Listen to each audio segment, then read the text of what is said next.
A few years ago a friend of mine was staying with me over the summer and she said there was a spirit in my house she could see, a woman who can't talk because there's something wrong with her mouth. According to her, this entity was a grieving mother who was kind-hearted but had some bad energy. This friend had some mental things going on, so I didn't really believe her, but I believed that she believed it. I never had any experiences that led me to personally believe there was a spirit/ghost/ what have you, until my daughter started talking. Ever since she was born she's been scared of the southwest corner of her room. I've rearranged the furniture in her bedroom a few times and no matter what's over there, whatever's in the southwest corner under her window is the scary spot. As a baby it was pointing, then spooky when she learned that word. As her vocabulary developed she added more details. Brown person hurts me, she's over there pointing, picks me up and throws me. She's nice though, she's hiding under my white toy shelf. She can't tell me her name because she doesn't have a mouth. That's what sent me, mind you, she spends half the week at her dad's house every week and occasionally a full week, so there's been plenty of opportunities for her to forget the story, but it keeps coming back up. She's almost 4 now and is able to tell me that this brown person is never at dad's house and isn't from any TV shows that she watches.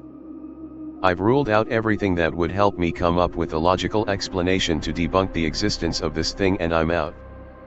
I live in the Twin Cities, MN, and at this point I'm seeking professional help. It's getting harder for my kid to sleep in her room and nothing I do helps.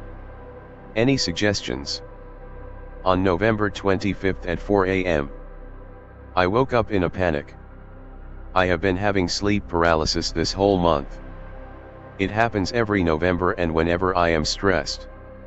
This time was different though. I woke up and was able to pull out of my sleep paralysis fairly quickly. But I felt this intense feeling of something staring at me with deep hatred. I sat up fast and looked around my room, something I never do. Usually after a sleep paralysis episode, I dig deeper into my covers because it's frightening. But this time, I felt scared and in danger. At the doorway of my room was this 8 to 10 foot tall thing. It had a goat head, I don't remember seeing horns on it, and gorilla body. I grabbed my phone and turned the flashlight on and shined it. I didn't feel brave enough to shine it at its face, but I illuminated it enough to see its body and a bit of its face. I saw enough and screamed. A long scream. To be honest, I purposely screamed for a long time so my dad could come save me, lol. Embarrassingly enough. Luckily my parents live with me and my dad did end up barging into my room. He stayed at the doorway for a second scanning my room, then ran in. When he ran in, he ran through the demon-looking thing.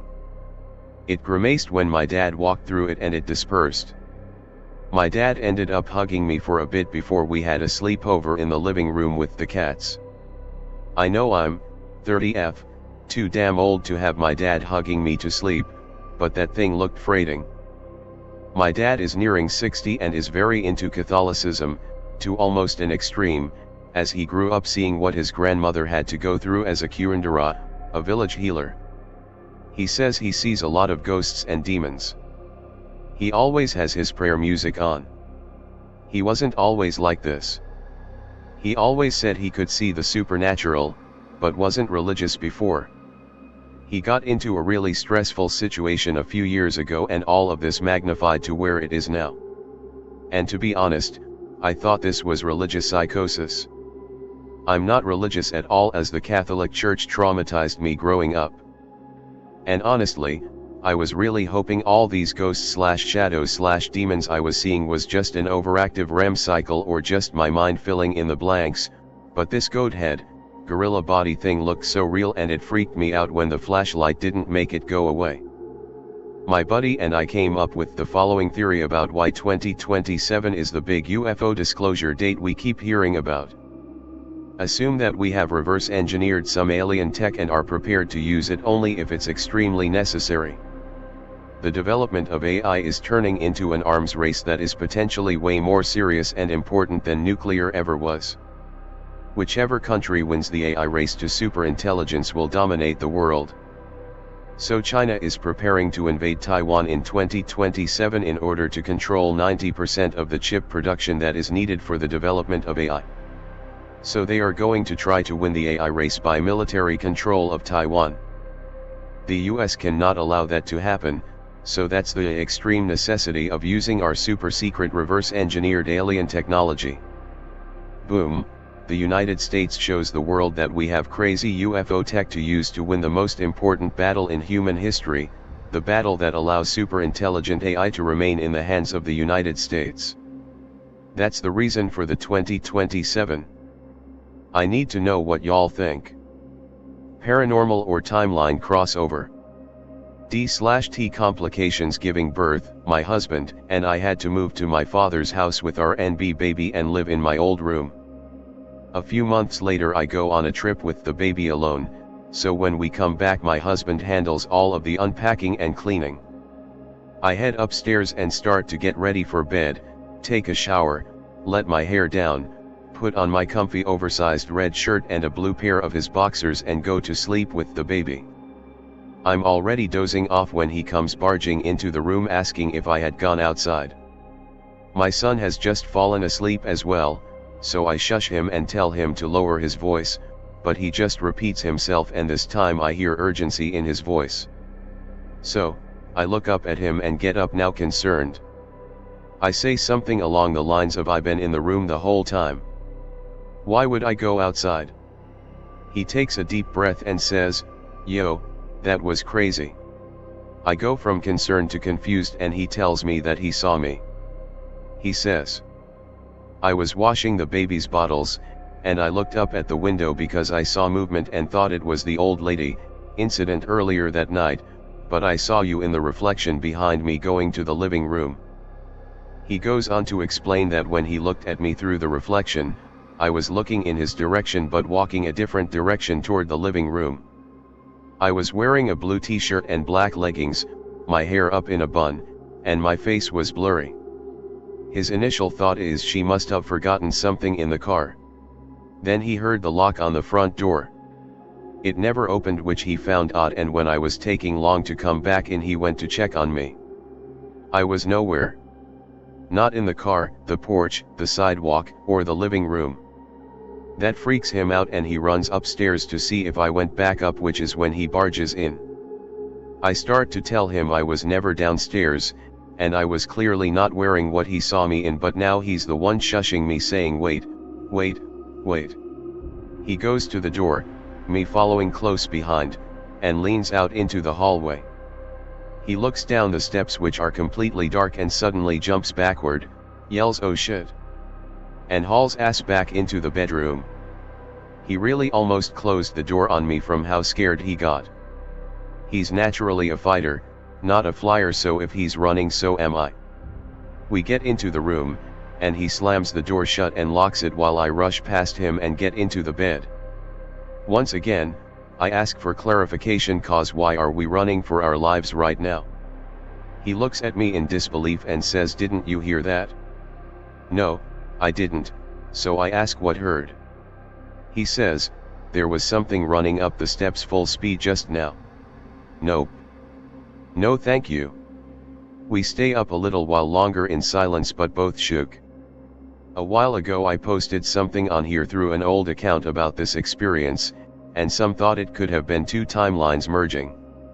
Also, he knew the running was coming from inside because the neighbors had 3 boys who would run up and down all day long, and it sounded very different. What do you guys think? Parallel universe? Something pretending to be me? A few months after that it happened again, but this time with my mom. I'm not sure what to think anymore.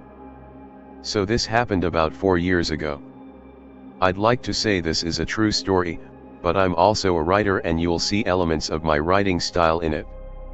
Sorry if it feels like a book, but I swear it was a real story. I was working backstage in my school auditorium. This place is known as haunted for a long time. This was after the stage play was done. The setup of the stage is important in this story.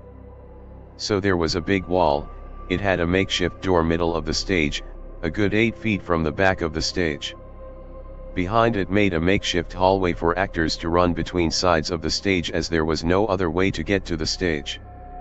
The only door off the stage was on the right side of the stage and it led to the school hallway. This was how I normally got in and out. I was cleaning up after a show and on the left side of the stage. I was being stupid and on stage by myself. The only lights was from the audience area, so the stage was decently dark, and the makeshift hallway was completely dark other than a blue light at the end of it. So I was walking from the left side of the stage to the right to leave. I was in the makeshift hallway. I look up to see where some ladders were laying against the back wall of the stage.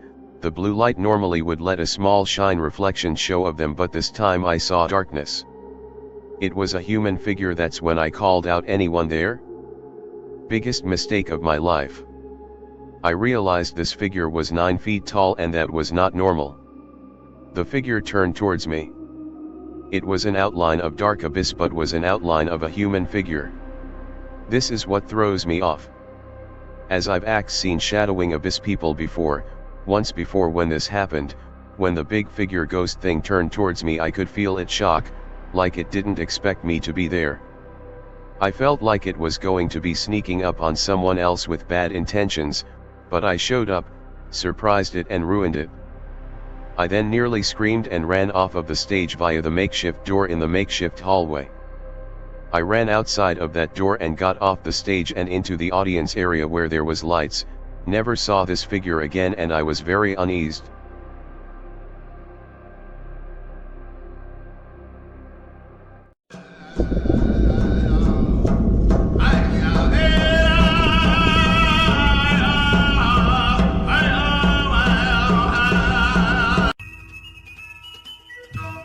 Like, share, subscribe and be sure to check the notification bell. Follow the Atomic Shaman on Twitter at Motel and RV Park. Listen to Paranormal Green Text Stories on Atomic Shaman TTS on YouTube. Catch the live streams of Atomic Shaman Sweat Lodge only on Rumble.